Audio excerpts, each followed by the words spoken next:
So getting into Volume 7 for Jobless Reincarnation, this is clearly a continuation from Volume 6, but this will be covering Season 2 material, so if you do not want spoilers, I suggest clicking off the video. But this is one volume that I really love, and it's a volume that some people don't love, and the reason being is because it throws a very different atmosphere for Rudy, but at the same time the series has never been scared of moving Rudy from one location to another and throwing him in a very different foreign environment, and it's also not scared of introducing new characters and having new characters come in and out of the story. And that is one thing that I really do love about Volume 7, is that it introduces characters that complement Rudy's growth. This is a major step forward. Whether it goes positive or negative, it's again up for the interpretation, but it is a major step forward in him discovering some of the issues that he has going on, and that is of course to do with Volume 6 and the fact that ERIS left Rudy. Though in his interpretation he is seeing it as kind of like the letter saying, peace, you're inadequate in the bed, I'm out of here, see you later alligator. Not exactly like that, but Rudy is interpreting it in the worst way possible because ERIS has left the letters so open-ended to interpretation, because she just doesn't really have the skills to write a letter that would properly explain her feelings. And from her point of view in the previous volume, she feels that she is inadequate. She can't stand side by side, she can't protect the one that she loves, so she's going off to train to become stronger. So Rudy is seeing it from one perspective, she is seeing it from another perspective. So he is off on another journey to try and find his mother, which has led him to a new town where he has gone to the guild building due to some advice that he got from a couple of adventurers while he was making his way there, and he is disbanding his party known as Dead End. This of course leads to many people believing that his party had died. He's sad, he's miserable, he's sulky, and he's disbanding his party, so everyone else can kind of put two and two together and think, oh well, party's dead, which is not the case. Both have gone their separate ways and he is now left on his own, but to them they're just thinking, well, put that together, clearly the party has died. That leads him to trying to pick up another quest. The lady at the front reception just says, no, you can't, because you're not in a party. This leads to the person that he previously met just at the beginning of the volume that gave him the advice, saying, hey, why don't you come join us? We'll scratch your back, you scratch our back, we need to get the ropes of this place, and we could use some additional assistance. This person was just trying to use him a little bit in a positive sense to help one of their other members gain a bit more social skills.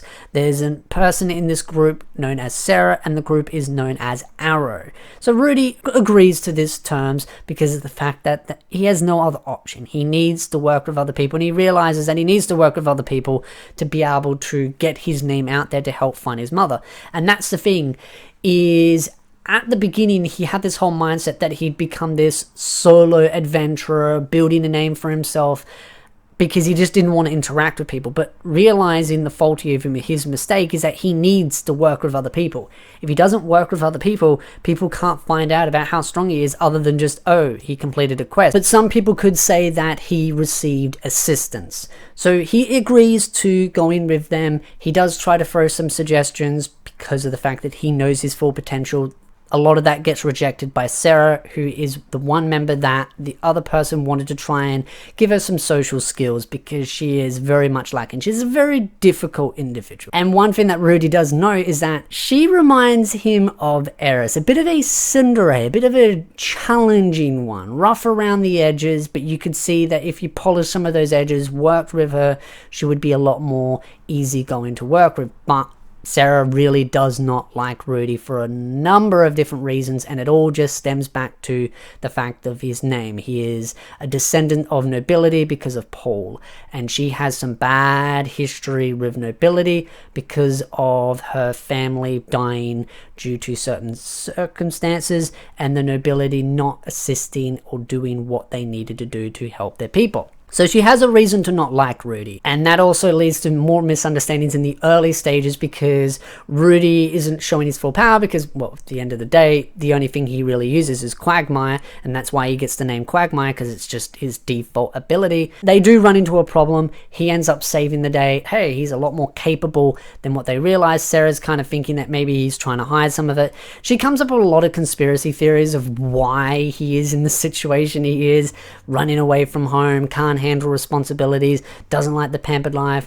wants to be an adventurer, like all these different ideas. It's the same situation when he walked into the guild building and disbanded. People were just kind of putting two to two together and trying to think of what they can associate with it. This also leads to more jobs and requests from Arrow with him. He ends up going into a dungeon looking for some dragon scales. This is where we end up meeting Soldat, and this is a character that I really love, but you will grow to hate at the start. He is difficult, but his party really does respect him, and you'll find out later on just why. But he's kind of one of those where he's really rough around the edges, and a lot of that is just to do to his upfront nature.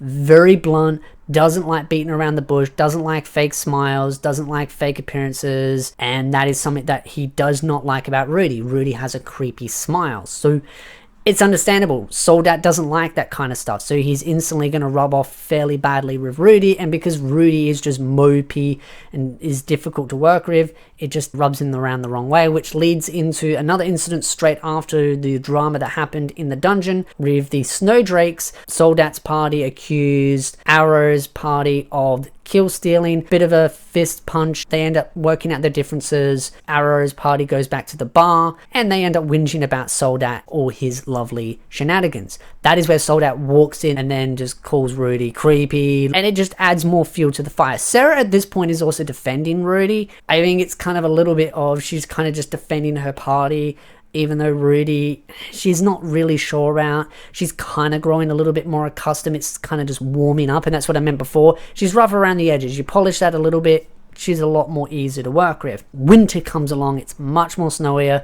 There's not as many jobs out there. Rudy takes up a job to melt some snow and shovel some snow. He pumps mana into an item and it melts snow, but just before he started doing that, he bumps into a little girl that has hurt herself. She's severely hurt, she's got frostbite. Rudy heals, and she freaks out and goes, I don't have any money. He says, that's fine, didn't want any. And the reason for that is because of adventurers that will heal the poor for free and then say, oh, you owe me money. They go, well, I don't have money. And then they go, well, I'm selling you into slavery. So there's some pretty bad shenanigans stuff that goes on. This little girl will come up later on because they do ask for his name. He says Rudy. This to me is where Rudy starts to really slowly start to build a rhythm, and he's a little bit more upbeat. Slowly ERIS is kind of going to the back of his mind. He's slowly starting to make new memories, which is the most important thing after a heavy breakup. Is that honestly, you need to just move forward. You need to get yourself out there and make new memories, because as you start making more memories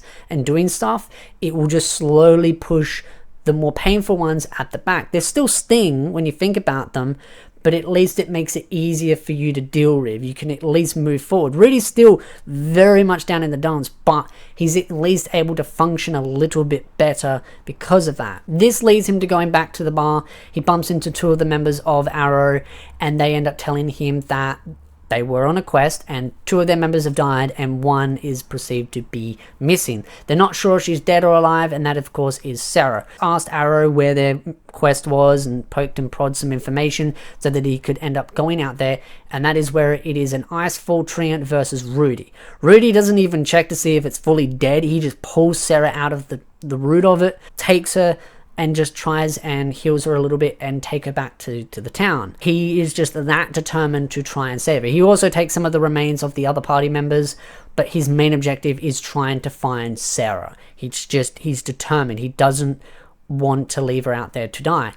This is what I mean by Rudy. He's still a good person in heart. He's just got a lot of faults. It leads to Sarah and Rudy becoming a lot closer, and it leads to a date which she uses the ruse of, hey, I just need a weapon, let's go, we'll go on a lovely date, go back to the bar, get a little bit wasted, and go back to your room for some bow chicka wow wow. You can see straight away Sarah has drastically changed her mindset. One moment she hated Rudy because of his nobility name, all of the history that she had with it, but realizing that Rudy is a very different person. Rudy of course explains his situation as well, which leads her to kind of now getting a bit more of a better understanding and liking him a lot more. This is one thing that happens quite a lot, honestly, in this light novel series, is people just misunderstand stuff, which is honestly a very true factor of life. People misinterpret things, people misunderstand things, and that's honestly most of the time what arguments end up stemming from, is just misunderstanding. They go back to his room and he realizes he can't get it up. His one-eyed snake, his little motor, he cannot get it up. Sarah misunderstands it. He misunderstands what she says because she's upset, so she's trying to sort of recuperate her pride and saying, well, I didn't like you anything, I just did this because I felt obligated because you saved me. The reality was that she was trying to use that as a ruse, and then she was going to say how she really felt about him at the end of it. But she didn't really say that. She just said, oh, I didn't really like you, I just felt guilty. So he thinks it's just guilt that she did it for. She thinks other things because he couldn't get it up. It just leads into another pile of misunderstandings. Rudy goes to a bar, he gets wasted, he meets Soldat, and he ends up getting into a fight with Soldat, which Soldat starts to grow a bit of sympathy for. He tells the boys to back off. He tries to help Rudy out, and this is what I mean by previous points. Soldat seems like a really difficult person, but deep down Soldat tries to do the right thing. He helps those in need. He just doesn't like fake smiles, fake personalities. He just wants people to be genuine and real with them. So once Rudy lets all that fake smile go away and just shows who he really is and the pain that he's going through, Soldat's like, hey man, I'm sorry for that. Let's chat, let's have a drink. He takes him back to a brothel to try and help with the issues that he's got downstairs. That's what I mean. Soldat's trying to help as much as he can. He's not a bad person, he's just a type of personality that some people may not get along with. And they try the best they can. And this is of course where the event from the Snow job came in with the girl that Rudy healed. He bumps into a girl at the brothel that he picks to do those stuff with. It is the older sister. Once she finds out who Rudy is, she goes, oh, I'll try to assist you as best as I can. They still fail. They realize that he cannot get it up, and it's just something that's more in his head. It's something weighing him down, and clearly it is to do with ERIS. ERIS and the event of her leaving, making him feel inadequate, has led to him just not being able to get it up. After he leaves the brothel, he ends up saying some things that Sarah overhears. She slaps him. It's another series of misunderstandings. Sarah goes looking for him the next day because they were meant to go on a quest together, and she bumps into the girl that was at the brothel. She explains the situation. The girl at the brothel is very much on Rudy's side, but I mean, she's seen Rudy's point of view, and Sarah freaks out, goes to look for Rudy, and Rudy is gone. He's left the town with Soldat to go on a quest to defeat a giant red raven straggler. And that is the end of Volume 7 and Rudy's journey, as he has now left the town and gone off with Soldat looking for his mother. Now there is an extra chapter. I will do that in a separate video, combining all the extra chapters for Ariel, so definitely have that to look forward to. To me, this volume is just such a pivotal moment for Rudy understanding where he's at mentally. Even though some people kind of see this as a filler volume, I think it's one of the best volumes. But then, to be honest, I just think the series as a whole is really strong. And I just love this volume because it really highlights how vast the world is, how many moving cogwheels there are. This is a big, vast world, and it just doesn't feel like an empty world. Soldat, Sarah, all of these other people are in different locations, and you never know, maybe one day he'll end up bumping into them again. So again, I'd love to know your thoughts in the comment section down below. What do you think of Volume 7 of Jobless Reincarnation? If you like this video, hit the like button, subscribe for more anime content, and I'll see you beautiful nerds in the next video.